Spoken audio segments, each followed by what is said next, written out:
Hindustan news express में आपका स्वागत है। उत्तराखंड से लाल कुमार से जिला संवाददाता मुकेश कुमार की रिपोर्ट। कांग्रेस का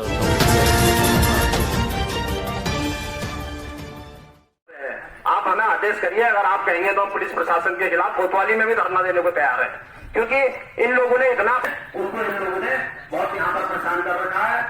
ज्यादा मैं समय आपका नहीं लूंगा, आप यहाँ पर आए, आपने धन्यवाद वही मैं इसी कड़ी आगे बढ़ाते हुए मैं हमारे महिला उपाध्यक्ष बीना जोशी जी हैं, ये भी अपनी बात रखेंगे। मैं बीना जोशी कांग्रेस कमेटी के अध्यक्ष के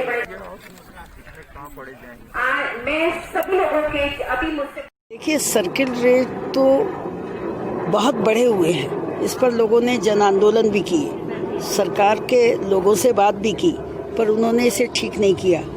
जब भारतीय जनता पार्टी के समय सर्किल रेट उस समय बढ़े थे तो हम लोगों ने उसे देहरादून में ही सबसे ज़्यादा थे उसे सुलझाया था।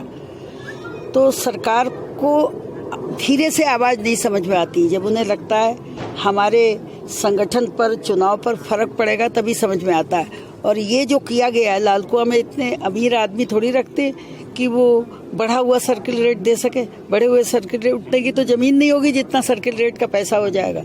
तो जो जियो किया था कांग्रेस ने ज़माने में, उन्हें चाहिए था चुनावी वर्ष में कम से कम उसी जियो के आधार पर पैसा लेते।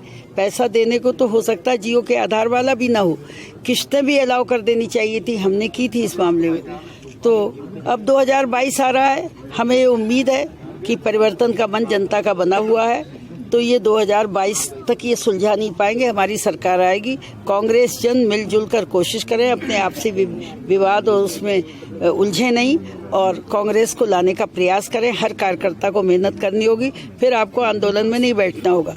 इस बीच पुलिस की बहुत शिकायतें आ रही हैं सब जगह, कोई आप ही क्या से नहीं आ रही है कि वसूली कर रहे हैं, पैसे की चालान कर रहे हैं ज़रूरत से ज़्यादा। इस पर भी हम निर्णय लेने जा रहे हैं कि सब जगह धरना प्रदर्शन किया जाए, थानों के सामने या पुलिस में जो सबसे बड़ा अधिकारी उसके आवास के सामने, जो भी सुलभ और ठीक होगा। इस पर भी हम विचार कर रहे हैं। सब जगह शिकायतें केवल लाल कुआं की ही नहीं है।